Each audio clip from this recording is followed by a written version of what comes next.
Mahigpit na pinairal ng Kawayan Aviation Police Station ang pagpapatupad ng COMELEC gun ban sa Kawayan Airport. Sa panayam ng IFM News Team kay Police Captain Edward Caballero, Chief ng Kawayan Aviation Police Station, ipinaalala niyang mahigpit na regulasyon laban sa pagdadala ng hindi otorisadong baril at bala sa mga paliparan. Ayon kay Police Captain Caballero, kinakailangang may COMELEC exemption ang sinumang nagnanais magdala ng baril at bala sa panahon ng gun ban. Para sa mga otorisado namang magbitbit ng baril, kinakailangang ipakita ang mga sumusunod na dokumento tulad ng Certificate of Registration, Certificate of Gun Ban Exemption at Permit to Carry Firearms Residence. Samantala, para sa mga opisyal ng kapulisan o miyembro ng law enforcement agency, kinakailangang nakasuot sila ng uniforme at magpakita ng PNP ID, mission order o letter order at property acknowledgement receipt. Bagamat wala pang nahuhuling pasahero na nagdala ng baril sa paliparan,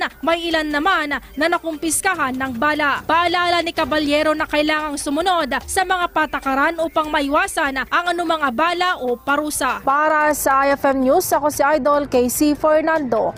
Idol.